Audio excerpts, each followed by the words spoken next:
আৰু মোৰ সহযোগী সকল হৈছে ক্ৰমে নৱম শ্ৰেণীৰ ৰিচা তালুকদাৰ নমস্কাৰ, দশম শ্ৰেণীৰ হৰিকেশ দাস নমস্কাৰ, অনুৰাগ ডেকা নমস্কাৰ আৰু সাগৰ সংগম দাস নমস্কাৰ। আমি নমাটি বিদ্যাপীঠ উচ্চতৰ মাধ্যমিক বিদ্যালয়ত পঢ়ি আছো আৰু বিকশিত ভাৰত বিদ্যালয় 2025ৰ থিম হিচাপত আমি সমৃদ্ধ ভাৰত বাছি লৈছো আৰু আমাৰ প্ৰকল্পৰ টাইটেল হৈছে org NT2H, org for organic, N for neem, T2 for turmeric and tobacco, and H for herbs. সাম্প্ৰতিক সময়ত দেখা দিয়া পাৰিৱেশিক সমস্যাসমূহৰ ভিতৰত এটা অন্যতম পাৰিৱেশিক সমস্যা হৈছে soil degradation। আৰু এই পাৰিৱেশিক সমস্যাটোৰ অন্যতম প্ৰধান কাৰক হৈছে বৰ্তমান সময়ত বজাৰত উপলব্ধ মাৰাত্মক ৰাসায়নিক কীটনাশক দ্ৰব্য। গতিকে এনে ক্ষেত্ৰত এই মাৰাত্মক ৰাসায়নিক কীটনাশক দ্ৰব্যৰ বিকল্পৰ যথেষ্ট প্ৰয়োজনীয়তা আহি পৰিছে আৰু এই প্ৰয়োজনবোধ অনুভৱ কৰিয়ে আমি এটা ইকো ফ্ৰেণ্ডলি জৈৱিক কীটনাশক দ্ৰব্য প্ৰস্তুত কৰি উলিয়াইছো।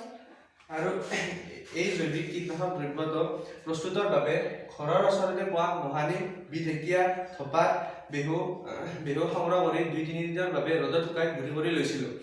আৰু সেই গুড়ি কৰা সামগ্ৰীখিনি প্ৰতিটোৰে 100 গ্ৰাম 500 মিলিলিটাৰ পানীত উতলাই প্ৰতিটোৱে পৃথক পৃথককৈ 100 মিলিলিটাৰকৈ এটা স্প্ৰে বটলত সংগ্ৰহ কৰিছিলোঁ। লগতে 600 মিলিলিটাৰ পানী মিশ্ৰণ কৰি দিছিলোঁ, এটা 1 লিটাৰৰ মিশ্ৰণ প্ৰস্তুত কৰিছিলোঁ। আৰু এই মিশ্ৰণটো অধিক সক্ৰিয় কৰি তুলিবলৈ এটা নহৰুৰ ৰস মিশ্ৰণ কৰি দিছিলোঁ। আৰু এই মিশ্ৰিত জুলীয় দ্ৰৱটোৱে হৈছে আমি প্ৰস্তুত কৰি উলিওৱা জৈৱিক কীটনাশক দ্ৰব্য।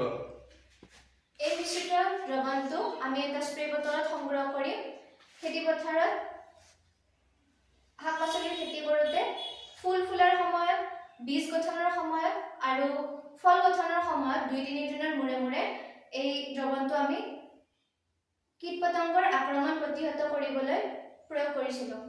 আৰু ইয়াৰ ফলাফলসমূহ ক'বলৈ গ'লে প্ৰথমে আমি দেখোঁ যে যদি খেতি পথাৰত কোনো ধৰণৰ কীটনাশক দ্ৰব্য প্ৰয়োগ নকৰোঁ তেন্তে খেতি পথাৰত লগা ফলটোত কীটবোৰে আক্ৰমণ কৰিব আৰু ফলটো সম্পূৰ্ণভাৱে নষ্ট কৰি পেলাব। আৰু দ্বিতীয়তে যদি আমি বজাৰত উপলব্ধ ৰাসায়নিক কীটনাশক দ্ৰব্য প্ৰয়োগ কৰোঁ তেনেহ'লে ফলটো যদিও কীটবোৰৰ পৰা সম্পূৰ্ণভাৱে ৰক্ষণাবেক্ষণ পাব তথাপিও ফলটোৰ গুণাগুণ হ্ৰাস পাব। লগতে সেই ফলটো আমি মানৱ শৰীৰত খাদ্য হিচাপে গ্ৰহণ কৰাৰ ফলত আমাৰ মানৱ শৰীৰত বিভিন্ন ধৰণৰ ৰোগ সৃষ্টি হোৱা দেখা যায়।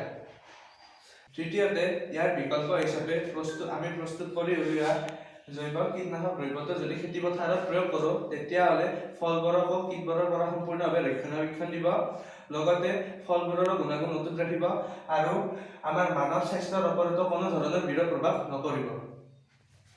সংক্ষিপ্তভাৱে আজি আমাৰ এই প্ৰকল্পটোৰ এইখিনিয়ে আছিল বিৱৰণী।